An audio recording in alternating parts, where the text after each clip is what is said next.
Do you sometimes enjoy a good fight? No, I don't mean literal fisticuffs. I mean a vigorous debate, mostly about contending ideas or practices, but with just enough ego on the line to turn up the heat a little bit. Well, then you're in luck today because not only do Roshan and Eric outline the differences between two commonly confused dividend focused investing approaches, namely dividend growth strategies versus high yield dividend strategies, they also get into a surprisingly, even uncomfortably heated debate about the practical utility to income seeking retirees of owning high yield dividend stocks versus stocks that return value to shareholders in other ways, namely through buybacks and especially by paying down long term debt. Finally, they also provide tips for do it yourself investors interested to pursue one or both of the two dividend strategies they discuss. Stay tuned to reach your own conclusions about who makes the better arguments and decide whether one or both of these strategies might be of value to you right now on the Retirement Lifestyle Show.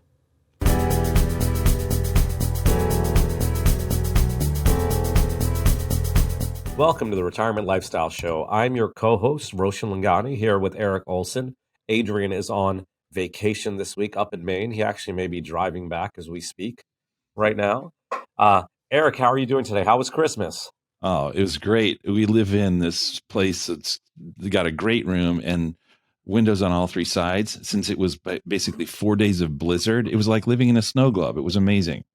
How about Oh, that yours? is pretty cool. Well, we didn't have the snow. It was just cold, but I had a good time with family, and the kids had some time off. There was actually a cool museum it's like one of those traveling things. It's called the Museum of Illusions. We Hmm. took the kids there, and they have you stand at various spots and take pictures.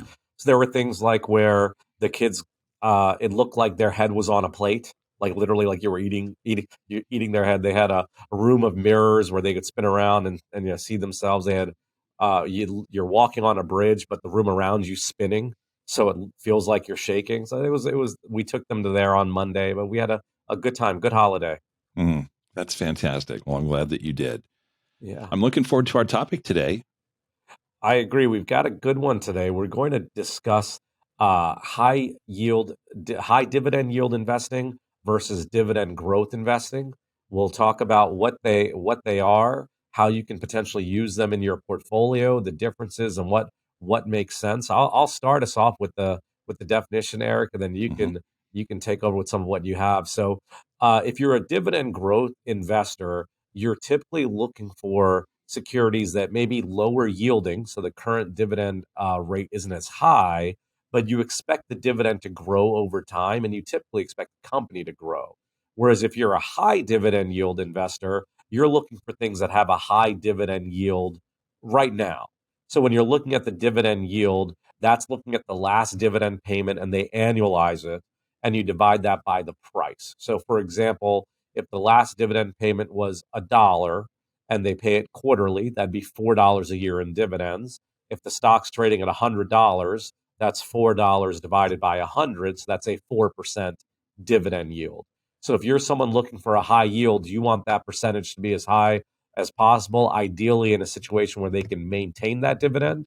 And if you're dividend growth, you want some kind of dividend, but you expect that dividend to continue to grow over time. The high yield investor, high dividend yield investor doesn't necessarily expect it to grow. They expect it to stay high though. Hmm. So Eric, anything you'd want to add on the definition side first? No, I think you've covered the definition ably. And I think it's just useful to say for our listeners, there are very strong advocates of both of these approaches. I would say probably especially so on the dividend growth side. And so I think it's useful to understand what it is that the proponents of each of these strategies argue are the advantages of each, and then also to think about, well, how if they're fans of one but not the other, then why is that true? Why do they think less well of the other approach to it? Yeah, and as you're listening to us discuss this, for me, the first question is what is the goal of this investment? If you're looking for current income, uh, the high dividend yield seems to be a better place. If you're looking for a long-term portfolio growth, the dividend growth strategy seems to be the better place. Now, on most data sources, I have found a couple that say that the high dividend yield, there are times where it outperforms dividend growth as well. That's where a lot of the argument comes into play. But Eric, would you agree with that from a goal perspective? If you're looking for current income, high dividend yield is probably a better place for you.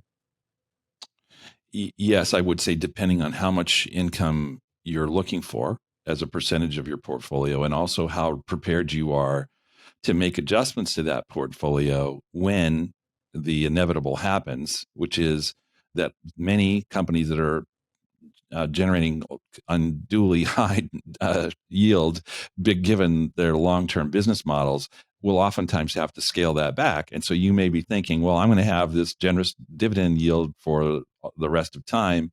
In all likelihood, based on the historical tendency of these companies oftentimes to reduce that dividend, that's probably not the case. So you need to be prepared to have a more active role in replacing things as their boards of directors make a decision to trim it back or cut Let's it talk all about together. that a Hmm. little bit further, Eric, just because that's one of the most um, popular criticisms I think I've seen Hmm. for high yield and for the dividend high yield strategy is is that the companies may lower their dividend later.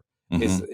so when you're trying to build this kind of portfolio, is it fair to say then at the very beginning, if you're just picking the highest yield stuff, that's probably not the end of your homework?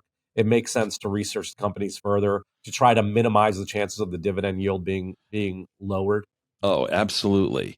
In fact, I run a high yield strategy. I also run a dividend growth strategy. But one of and this, by the way, this is not a commercial for these strategies. And by the way, as we are, it's important for us to mention nothing that we're saying here should be construed by you as a recommendation. We're just having a conversation about this because we love these theoretical concepts and love to explore the rationale behind them and better understand why some approaches to investing work better than others. I think that's it. But absolutely, and in that process, Roshan, then what I find is extremely important is to look at a number of other factors.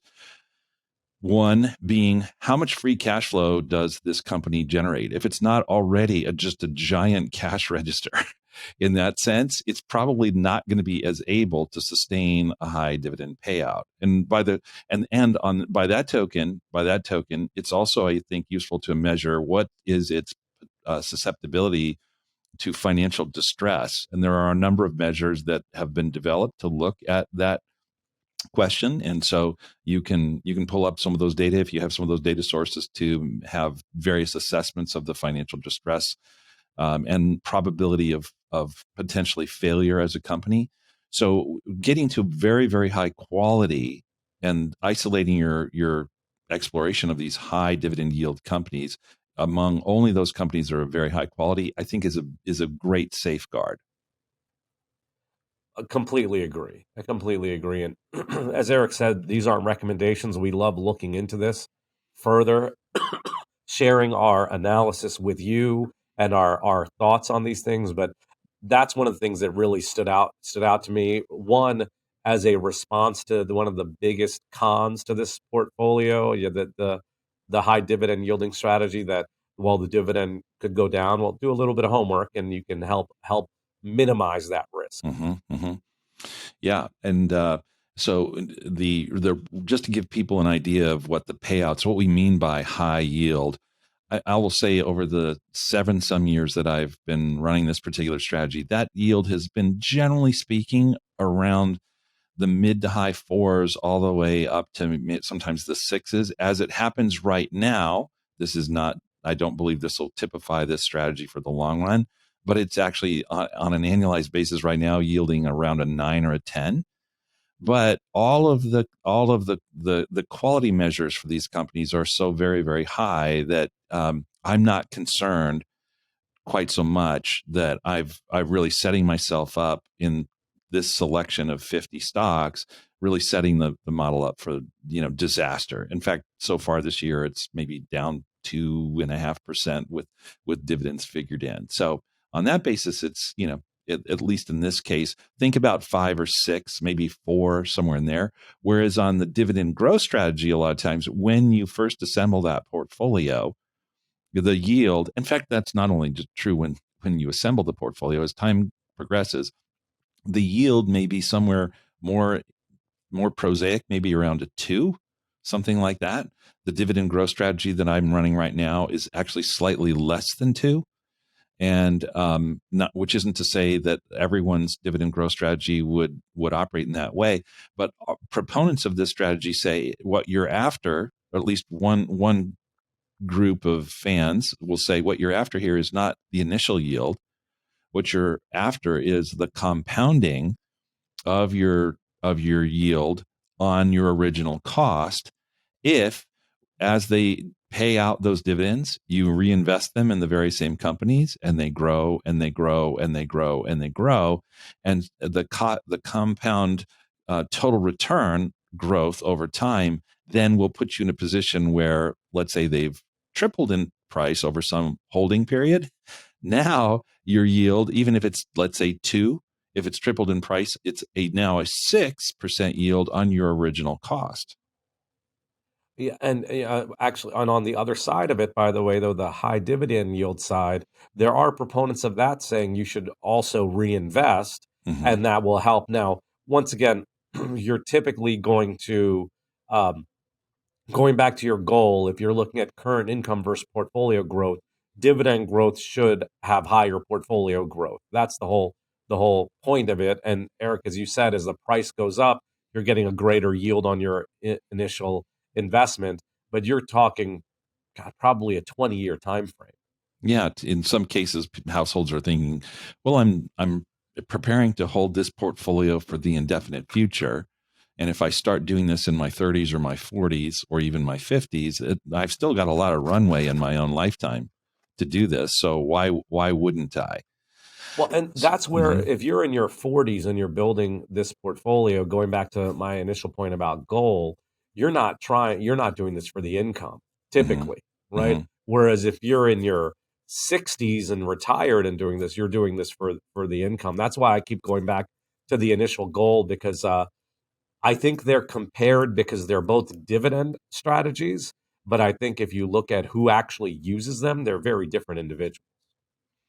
Yeah, I will say I would agree with that. And so I sound like I'm today a full-on champion of the high yield strategy as opposed to the dividend growth strategy, and I want to dispel that. I'm certainly I see virtues in both of them, but what I see is the critics of the high yield strategy are more vocal, and so I want to at least respond to some of those criticisms. I think if it's undeniable that, at least based on the research that's been done going back, and I've seen this go back as early as 1973, and I think there's probably even earlier starting points for measuring some of these contrasts.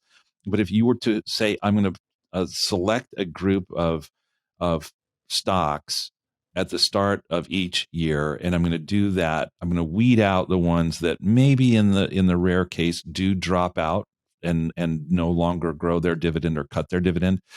I drop them out of the dividend growth strategy. Okay, and then I just keep rolling with the portfolio as is, allowing some to drop out. And by the way, 20 years into it, maybe I find some companies that previously only had a very limited track record of dividend growth, and now, as time has progressed, they've continued that track record. So now they're eligible for inclusion in the portfolio. But anyway, if you take the universe of stocks that satisfy whatever criteria you implement, that is maybe 25 years of sustained dividend increases, or something along those lines, and then you compare that to the other universe of those stocks that are paying a yield of some amount. You could either say it can be any um, group of stocks that's paying at least 4%, or it could be, I'm going to take the 50 stocks that are paying the biggest yield, irrespective of whether that's over 4%, something of that nature, whatever decision criteria you might use. And you held that basket in that way with no other screening criteria. I have no doubt the dividend growth model would outperform the high dividend model on a total return basis. My argument would be is who would do that? Why would you do that? You don't have to. We're not you since you do have available to you more data about some of the criteria that we discussed earlier, the quality, the return on invested capital, the susceptibility potentially to financial distress, and other things of other measures of that kind. Then, if you reconstitute the portfolio at some regular interval that adheres to all of those screens, then I'm not so sure. And in fact, I honestly believe that it could very well be the case that on that basis, the high dividend yield strategy with a strong quality filter and reinvesting those dividends with a more active approach to weeding out holdings could very well give you a better long-term total return. Well, I had in preparing with this, I found Jim O'Shaughnessy from O'Shaughnessy Asset Management had a paper. Now it's dated. It was released in 2012, but they ran an analysis from 1930 to 2011, and it said the dividend yield strategy actually beat the dividend growth strategy in performance.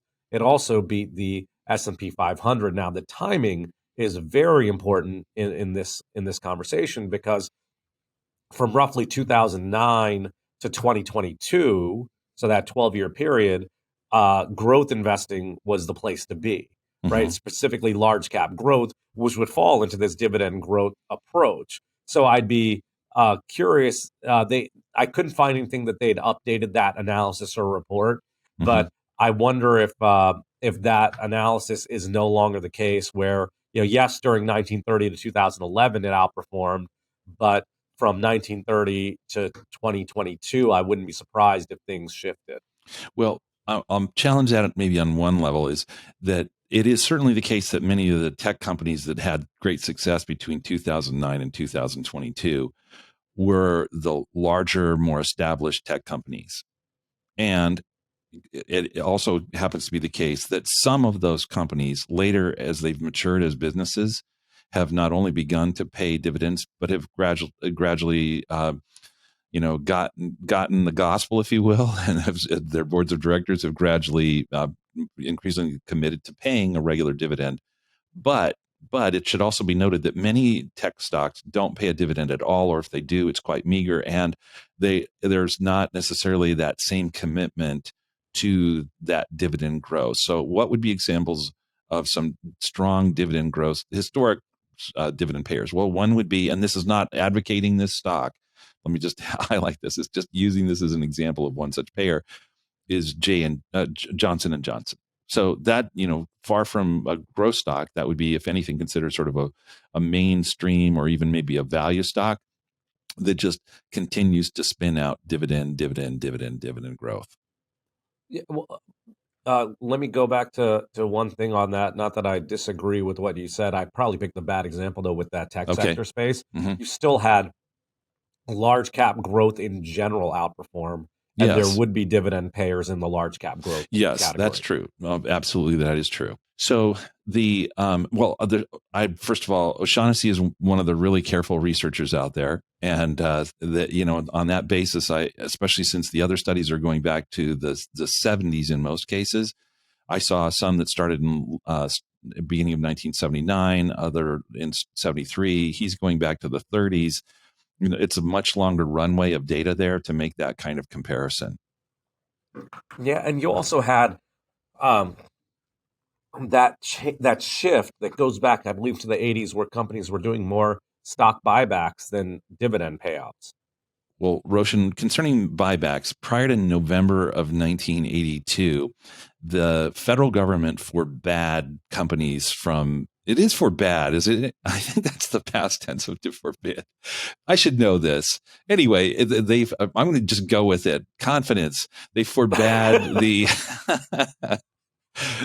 They forbade they forbade buybacks, and as a result, when that policy was reversed, at first a lot of companies didn't know exactly what to do with that ruling, and what have you. But over time, more and more companies started saying, well, hey, here's a way for us to return earnings to shareholders without saddling them with a tax consequence of our choosing. If you pay a dividend out, then too bad, for the owners. They may not have wanted that dividend necessarily that year, but they got it, and as a result, they now owe taxes on it. By doing buybacks, you're allowing the owner of those shares to decide if they subsequently want to sell shares in order to extract some value from that stock instead of having to receive it necessarily in dividends. So, but with that change, then actually the stock payouts on the S&P 500 over time diminished. Way back in the early part of the 20th century, they were about 6% per year. Then in the mid 20th century, about 4% per year. And the latter part of the 20th century and early part of the 21st century, less, roughly 2 or less than 2% per year. So on that basis, I think it's also just affected both of those strategies. The high yield strategy, if we're saying today, hey, if you can find something that's in the 4s or the 5s, feel good about that. That used to be routine. And so on that basis, it's just like, oh, wow, we managed to pull out a 4 or 5% dividend. Yeah, and that's where, specific to this study, this O'Shaughnessy study, I wonder if research or data prior to 82 is then not relevant. Okay, so in that because the dividend payouts were so much higher relative to what the dividend growers were offering, is that what you're thinking? Correct. That Exactly. could be. Then Yeah. you couldn't prior to that you didn't have the option. Now that you do the option to do dividends versus buybacks, now Mm-hmm. that you do have the option, companies have just shifted course, Mm-hmm. and you need to looking at data prior to that is just a different playing field. Well, since we're talking about buybacks, it is interesting that there is, and this wasn't a planned part of today's discussion, but since we're talking about that, there is in fact a separate discipline that is looking for not just dividend achievers, that is to say, those that are continuing to grow dividends, but buyback achievers, ones that are saying we've made a commitment to do buybacks, and we're going to do that on a very disciplined basis, growing the buybacks year by year. Yeah, just another strategy you can consider using within your portfolio Mm-hmm. for sure. So, a fellow named Mebane Faber, who goes by Meb as his nickname. So, Meb Faber has written a set of studies on this question, which he just calls it shareholder yield, and he defines it actually as three categories. Three categories of activity at the corporate level that are of value to owners of those shares, that are returning value specifically. They are, which with the aforementioned dividend payouts, as well as buybacks, as well as debt reduction. By reducing debt on the balance sheet or net pay down of debt, then what you're also accomplishing is taking earnings and essentially growing the equity of the business as a share of its total capital allocation, less in debt, more hence in equity. That's another form of returning value to shareholders. And when those three elements are treated with indifference and you look at them instead as a sum, how much are they yielding in dividends? How much are they yielding in buybacks? And how much are they yielding in net debt, long-term debt reduction?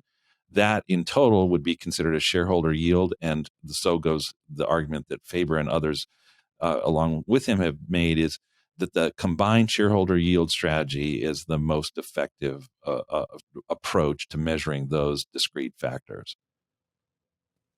Yeah, and it applies in general to what we're looking at today, in the sense that you're trying to find a place to allocate your investments. And so Mm-hmm. that's definitely another area you can look at, instead of looking at just dividend yield, looking at total shareholder yield. But going back to where I started, paying down debt's not going to help you pay your bills if you're retired and need the income stream, though, right? So you've really got to figure out what the intent of your portfolio is first, and then figure out which of these will serve you best. I'm not so sure about that, Roshan, because I think if you say, hey, our paying down debt actually then increases, it concentrates, it's essentially expanding the equity of the business. Let's back up one step for our listener.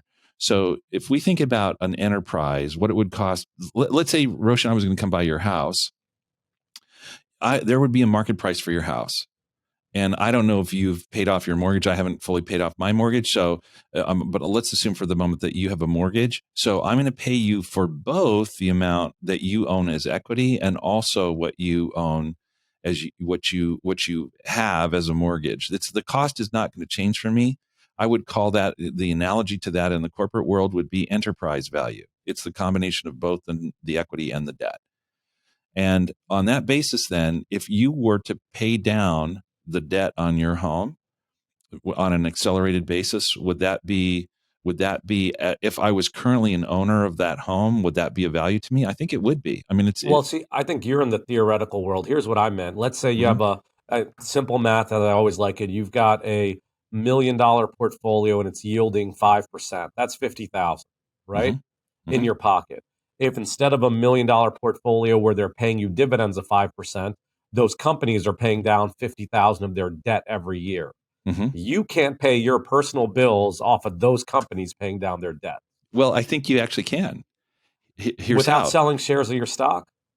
Well, And then your their company's paying down debt, uh, a lot of debt this year, and their stock prices declined in value in 2022. true, but in this case, let's say, using the same principle, had they not paid down the debt, let me restate this. Let's say they have a choice. I'm going to pay. We as a company are going to pay out a 4% dividend yield, or we as a company are going to take that 4% and we're going to pay down debt. My argument would be that the net effect is that in the case where they make the 4% dividend yield, the price the price per share will be relative to the same identical company that makes a 4% pay down of their uses that same 4% to pay down their debt. The Hold on. combined I need to total, interrupt here. You yeah, know that's not a real world thing. That theoretically, I'm with you. In the real world, it doesn't work. A company that paid down 5% of their debt this year in 2022, their equity has not gone up 5% this year in line. in relative terms to the company that didn't put that money back No, into their no, business and pay relative down their terms debt. doesn't matter if you've got to buy groceries. We're Wait, talking about someone who's retired that needs the income stream to live on. You I need, agree with so that. in my example, you've got $1 million portfolio. You can live on $50,000 a year through the dividends, 5%. I'm keeping the math simple, right? Yeah, right. If instead of giving you that dividend of 5%, those companies pay down their debt, you're not getting the 50,000 in your pocket. How are You're you not paying getting it, groceries? but you're getting in your portfolio because the price of But the that's stock is not going to be that's where 5% higher. but that's not true. That's not like Why do you say that's not true? If in you have a the $1 billion company and you pay down and you have $1 billion of debt, now you pay down $50 million of your debt. Now your company's equity is now $1,050,000,000. It's not a billion anymore. And if you have exactly the same number of shares, then those shares now have a 5% greater value than they otherwise would have. I don't understand why okay, you say it's not consequential. I'm not saying it's not consequential. I'm just saying you're mixing up the theoretical and the real world. And I'll give you a real life example. Hmm. Warner Brothers Discovery stock is down like 70% this year. Hmm. They paid off literally billions of dollars in debt. I think it's something like 3 or 4 billion in debt. Their Hmm. stock is down in value. If you bought Warner Brothers stock this year, Warner Brothers Discovery stock, and you said, I'm going to pay for my groceries based on them paying down their debt, well, you just lost 70% of your money. You might have had they not paid down the debt, would you be down 75? Uh, I'm paying my grocery bill. That doesn't matter. Well, it certainly does I've if got to that's the buy only position groceries. in I your can't buy portfolio. groceries on a company paying off their debt. You're using You have a to cherry agree picked with me on example. No, this. I do not agree with you because if they would have been down 70% and you spent the 75, but you spent the Okay. dividend, okay. But in the other case, they didn't give you a dividend, but you still parted with 5% of your shares in order you're still down 75%, and you still had 50,000 that came in the door, and your Hold portfolio on. is still down 75%. You can't definitively prove that Hmm. that had they not paid down their debt, their stock would be down less. Can you? For 100% certainty with zero chance of that not happening. You can't prove that. That's what you No. believe. That's what makes theoretical sense, but you can't prove that. I can prove to you that someone who needed that 50 grand can't buy groceries because they don't have that money. I don't think you can. So if you have $1 million and you're getting a 5% dividend yield and you're living off $50,000, let's say you've got this portfolio built, that 50,000 came to you. That's a fact. Your $1 million value can go up and down, but that dividend pay is generally consistent. That's the whole point of the dividend, high yield dividend strategy. When you put in the quality measures, you should have a consistency of getting paid out. Correct? If the company doesn't cut their dividends. Yeah. Okay. So I get my point being is the dividend consistency has a greater level of reliability than a company stock appreciating to the same percentage of the debt they pay down. What evidence do you have for that? Why do you say that with such confidence? Okay, Why do you say that as though it has more? You have more confidence in saying that than what I said. I don't understand how you have that. Where you're deriving that confidence? Because I believe what you're saying is theoretical and what I'm saying is real world. That's where the confidence comes from. I agree with you theoretically. I'm not arguing your theoretical You have point. just as much theory embedded in your argument. Because your theory, just as much as I have theory, is that their equity will not grow, at least as reflected in the stock price, by the pay down of the debt. I'm not saying that. I'm saying it's not going to be a straight line. Right. So I'm saying they pay down 5% of their debt. Maybe their equity goes up 5%. Maybe it goes up 10. Maybe it goes up 3. But they're paying that dividend of 5%. I think that will be more consistent. There'll be more variability of stock price movement attached to debt payout, and then there will be variability of dividend payout. Okay, if you do it at an individual company level, I totally agree there will be variability. But if you do it on a system-wide basis, I don't believe there's variability. And on a well-diversified portfolio. I don't have data to prove you wrong or to prove me right. Okay. But from I think that you don't have a direct one-to-one ratio of debt pay down to equity increasing. I agree. In the short do not run. have a direct one-to-one relationship on a company level. Completely agree with that. Even if you do it on a portfolio level, right? At a portfolio level, if every company in your portfolio paid down 5% of the debt, I don't think the average appreciation of your portfolio will be 5% with all other factors being equal. There's nothing else going on with the portfolio. See, I don't agree with that. If you said a 10-year period and you took all companies and you said what people don't live on a 10-year period. That's the point. You can't. I don't think you can make this decision on a 10-year period because you need the money every single year, every single month. Yeah, I think you can. Actually, I think you can because you're talking about a net. People aren't going to take income just 1 month and then stop. So they're going to take income over a period of time, and so they're concerned about the outcome at the total portfolio level over a period of time. All right. So this month that the companies pay down debt and my stock doesn't appreciate, therefore I can't sell. How do I buy groceries? Well, since you have 1,000 shares of, or pardon me, 1,000 different stocks in your portfolio, then Roshan, if we're going to use that sort of anecdotal approach, you have 1,000 share or different stocks in your portfolio. You pick the ones that didn't go down by virtue of the payouts. So you'd rather do that than have just the consistent dividend where you don't have to look anywhere. You've got the income coming in. I don't know if I'd rather do that, but I do think I have more tax control over it. This is not a tax control discussion. This is a grocery store discussion.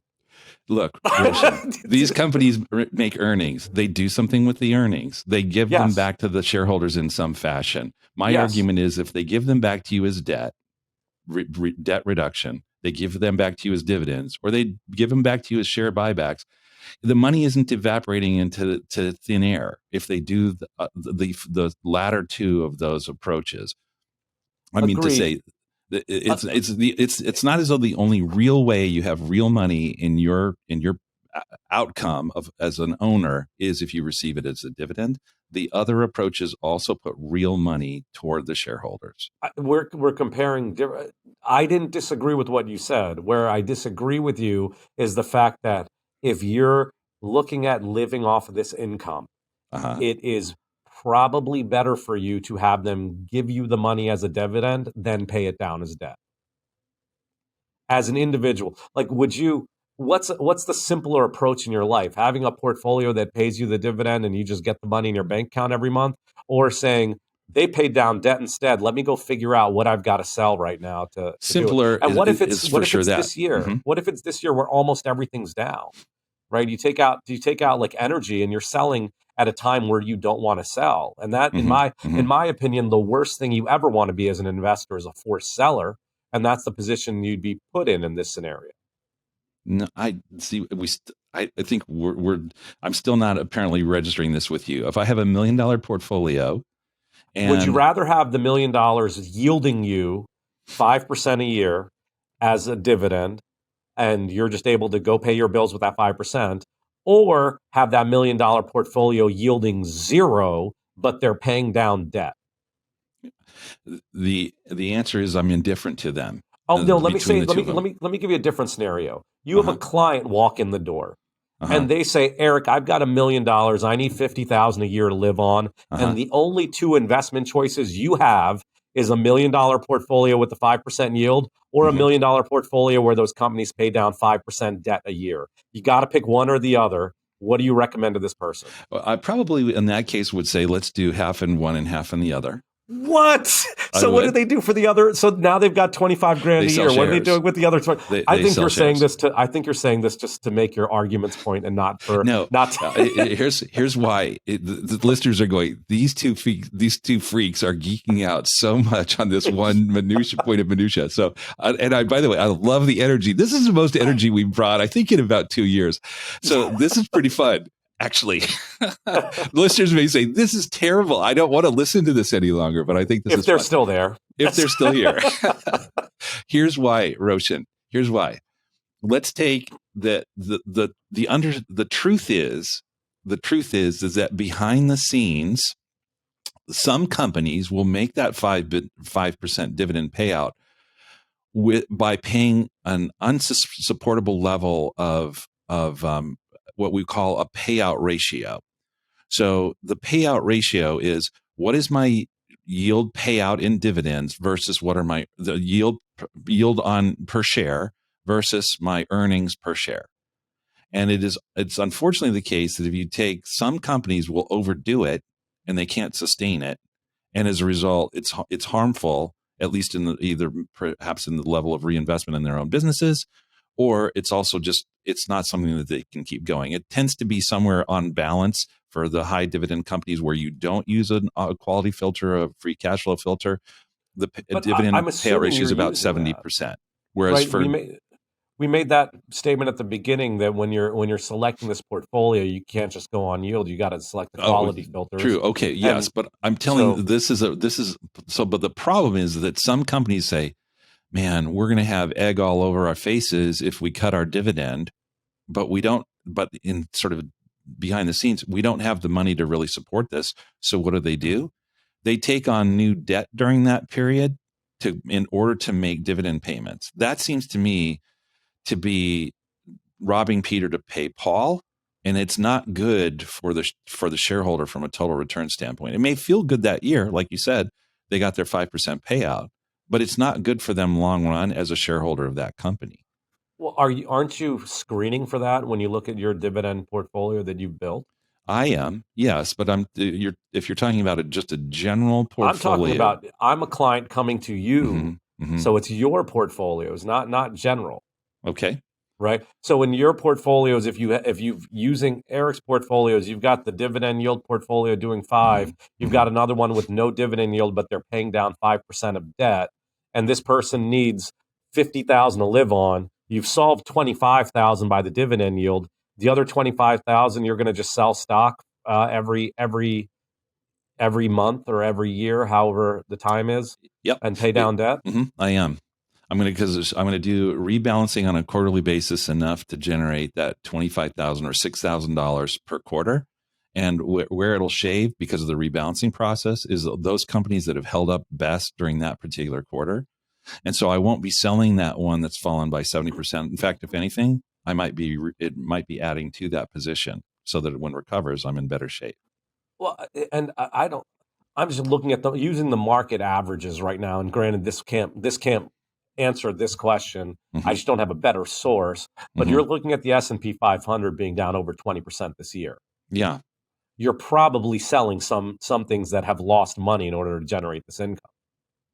Yeah, I'm probably selling things that have lost maybe 5 or 10, not the ones that have lost the 30 and 40. Yeah, but I mean, still, you're still selling at a loss. Isn't that? Is it using this year only as an example? I know I'm putting you in a vacuum, and it's not. Mm-hmm. It's not. It's a long-term portfolio. I get all that, Mm-hmm. but isn't that? And in 2021, that's probably a good move. What you described, Mm-hmm. but in 2022, I think it's probably a bad move. What you described in Mm-hmm. terms of you're selling things at a loss versus wouldn't it be easier to just keep collecting the coupon or the dividend? Yeah, possibly. So I think what I think would be interesting then is to just do a little bit more digging and come back and have round 2 of this conversation in a subsequent episode, sort of as a trailer. Because I think what we can do is look at some actual stocks that we currently have in portfolios and observe those ones that have low dividend yields but dividend growth. Yeah. Or actually, a better comparison would be to look at some of the stocks we have in our portfolios that have lower dividend yield, but have been doing a yeoman's work on paying down debt, and see what the outcome of those we have to have a large enough sample, just not one stock here and one stock there. You have to have a large group of stocks, so 50 to 100 stocks of each type, and see at a total return level what the outcome would have been if you had shaved off shares from the group of 100 that don't have such generous dividend payouts, but in fact have been doing quite well on debt reduction, and see how the two compare.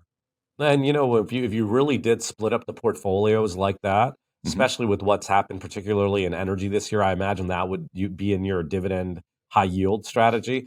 I wouldn't be surprised if you did that true split at the beginning of this year, if you were actually selling some of the high dividend yielding stocks to hold the debt payers because of their decline, and then rebalancing those 50-50 portfolios at some point in the future. Yeah, you're absolutely right. There are in the high dividend yield strategy this year.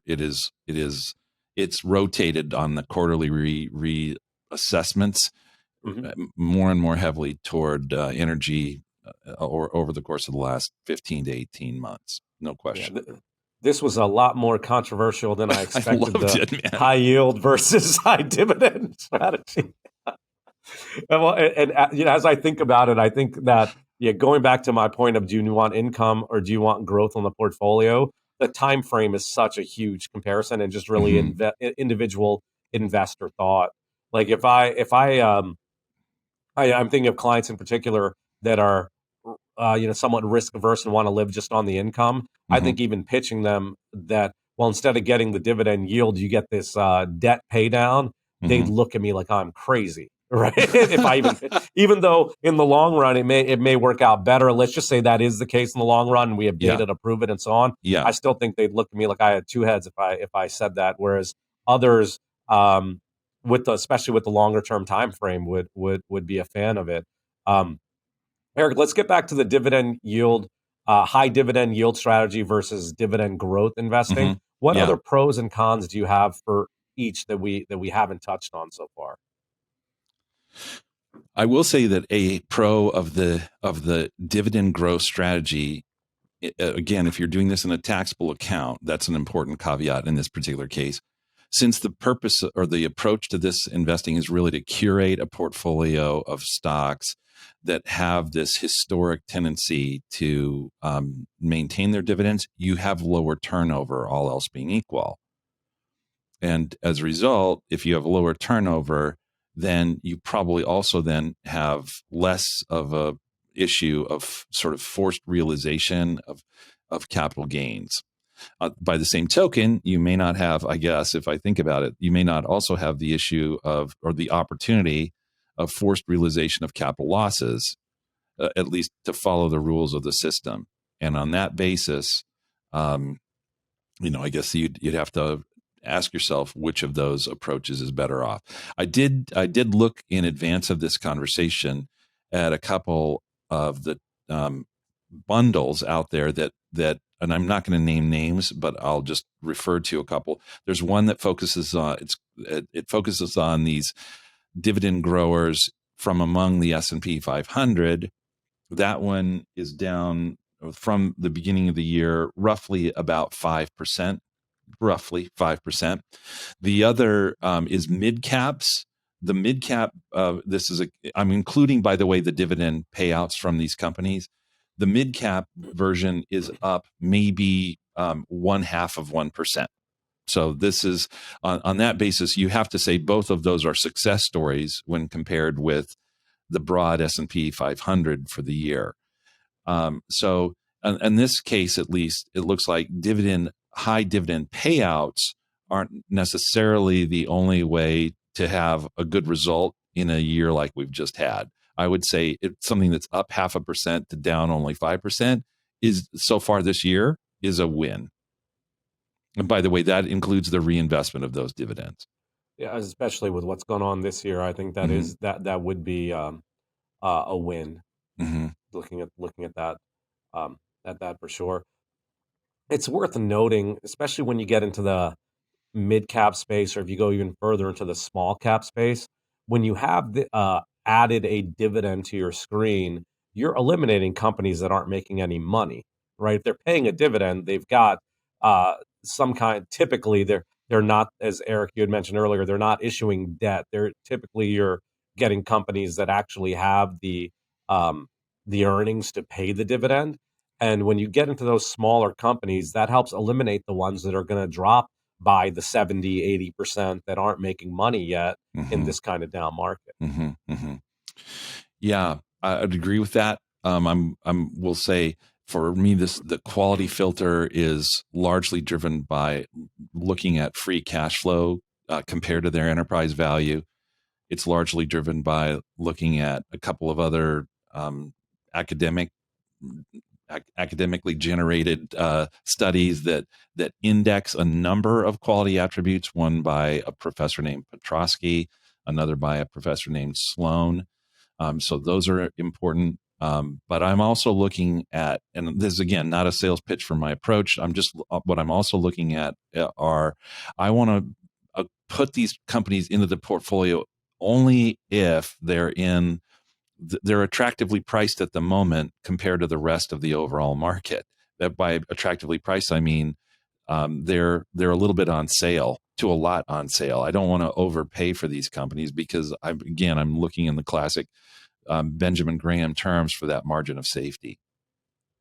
Yeah, you definitely want to protect the portfolio. I love that, looking for all the investments, right? Getting that Mm-hmm. margin of safety.